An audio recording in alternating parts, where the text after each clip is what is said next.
Yeah, Senator Massey said, well, that's the elephant in the room. And I said, well, we are Republicans. We're going to have lots of elephants. Ronald Reagan said, the 11th commandment is not to speak ill of another Republican. And so I've been very hesitant. While you've seen my name in the news, I've avoided a lot of interviews for that purpose.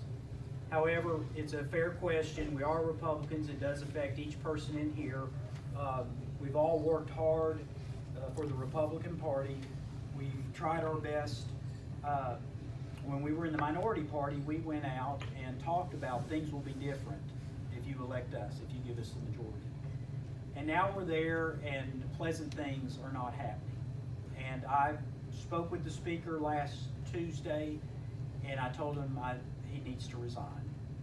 And that's based on a lot of things. It's more than just the texts that you're seeing. I've worked with Glen for 17, 18 years, and he's a political animal. And I've cautioned him. I've told him, you don't need to see everything through that political lens. And in life, when you're running campaigns and stuff, yeah, do all that. But when you have to lead, the first decision is what is the right thing to do. And then if you have to massage it with, well, how do we message that? How do we make it happen? That should be the approach as opposed to what is the political thing to do. And so there's been a long string of bad decisions, I think, on his part because of looking at politics.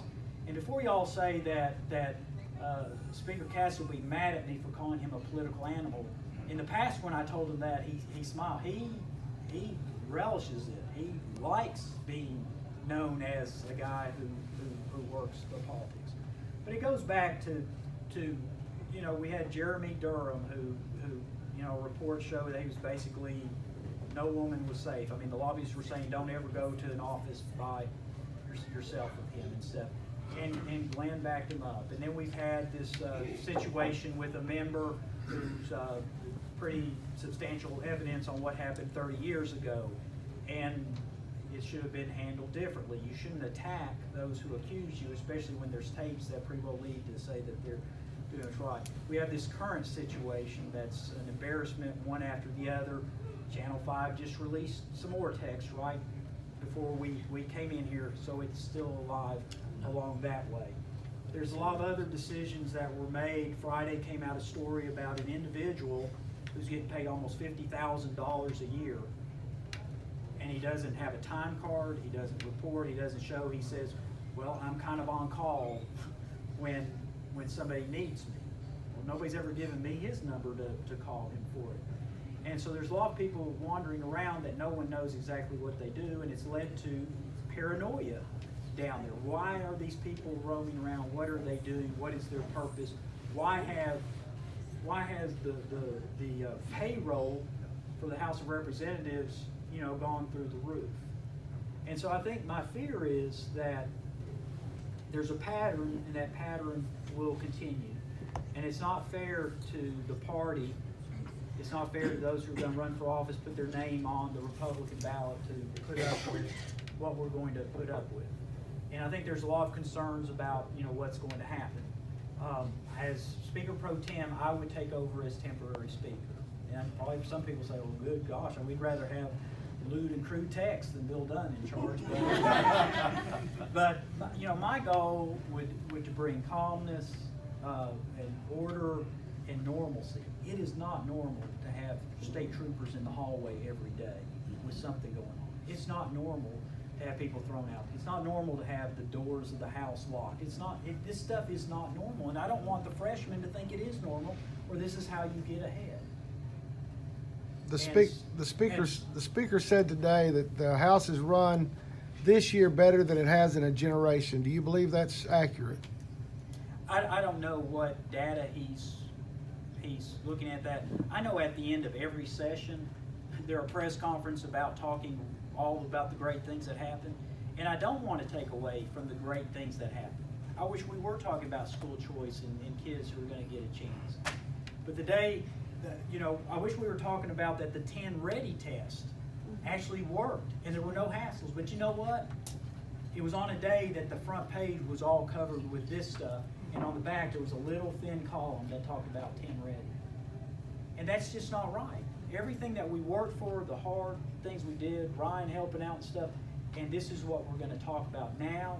It's going to be what we talk through the summer. When we go back in January, if this isn't resolved, we're going to deal with it. So I want to bring something that's calm, orderly.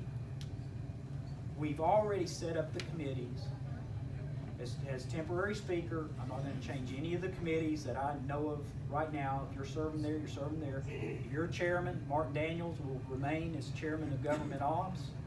Michael Curcio will remain chairman of judiciary. The chairman and vice chairman will stay where they are. We don't need any more upheaval. And hopefully what we'll do is get through. You know, this reminds me of a time when I was a Republican leader for a year. Midterm, our leader, for various reasons, not bad ones, left the post. And there was a jockeying for a position for being leader, and nobody could quite get the votes, and they kept saying, well, Bill, why don't you do it? Why don't you do it? And I really wasn't going to do it until I read this little devotional one day. I won't go into it, but it kind of convicted me that I was running from something that I should do.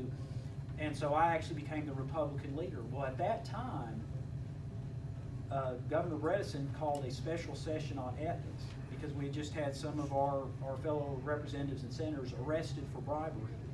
And so it just turned out that I was the Republican leader at that time when that special session on ethics. And it allowed me to push forward and get rid of that one-on-one whining and dining by lobbyists, which I think has changed the culture of Nashville.